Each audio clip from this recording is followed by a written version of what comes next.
A lot of the folks, talking about the social dilemma and all that kind of stuff, screaming about algorithms. Well, yes, but people also self-sort among people who are like-minded. The greatest counterexample I have to the idea that Facebook is the one that's doing this is Reddit, right? I mean, Reddit's algorithm is extremely simple. You join a group of like-minded people, and the like-minded people either upvote or downvote an article, and the upvotes get to the top and the downvotes go to the bottom, which tightens the echo chamber inside what you join. There's nothing else to it than that. Their algorithm is extremely simple. It's not AI. It's not driven to make you go insane. It's not driven to engage traffic. All it is just, do you like this or not? It's just the thumbs up, thumbs down. So the fact that there is even a thumbs up, thumbs down is a social algorithm that's baked into human minds, and it is, in my opinion, more powerful than any kind of Facebook algorithm that drives engagement that they could have. The communities mold us, and we either gain status or we lose status, depending on whether or not we are participating in the groupthink of the community. The old model, which imagined that the person just sees the truth, when in fact this truth is coming at them through the communities, filtering the communities, what is salient, what is relevant, all of this stuff. You can't but help participate in any of this, You can't but help participate, We either gain status or we lose.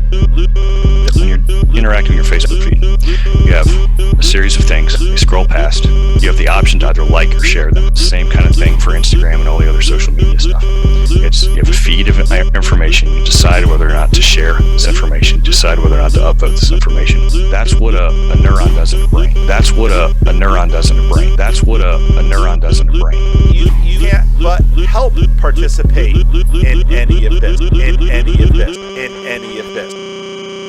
So a neuron has a nucleus. The nucleus attached to dendrites. The dendrites get signals, which is binary signals from other neurons. And then, however those come in, the neuron has some kind of generator function inside of itself that evaluates that and decides whether or not to fire a signal down the axon, and then that goes off to other neurons. That's what you're doing on your Facebook. You're behaving as a neuron in a brain. When things go viral, when things propagate through social networks, there's a lot of study on this, it looks kind of like a brainwave, right? It looks like something that's passing through a brain.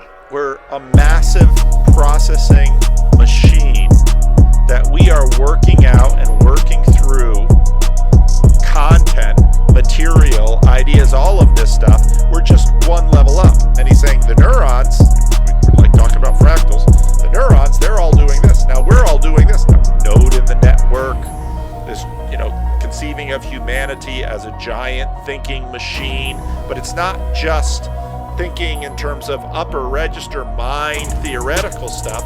No, we're running these experiments. The rub is this. The rub is several things. Is first off, the neuron doesn't know what the brain's thinking. The neuron exists at a level down from the brain. The neuron doesn't know what the brain's thinking. The neuron exists at a level down from the brain. Yeah, how much consciousness does that little neuron have?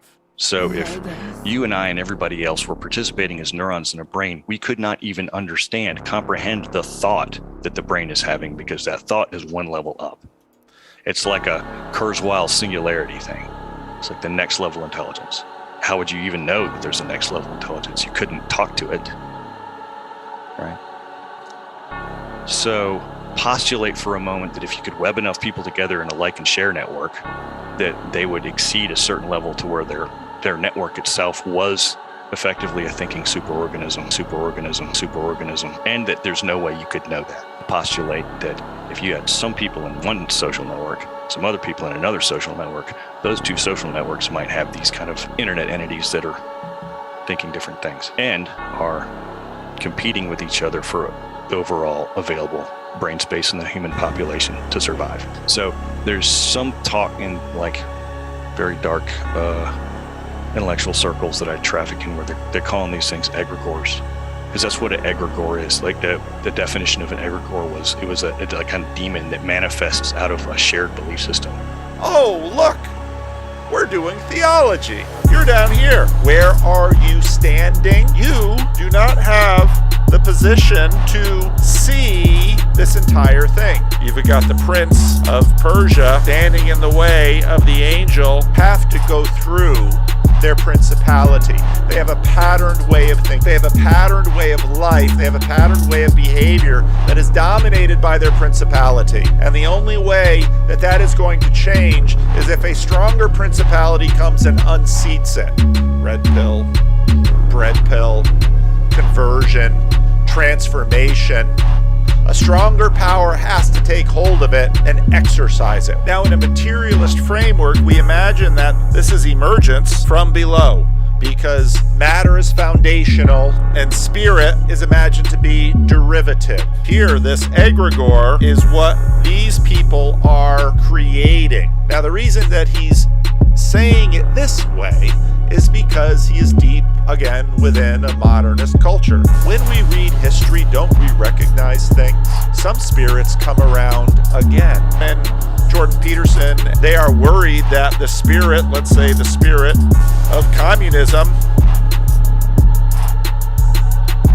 is going to once again descend and occupy the people.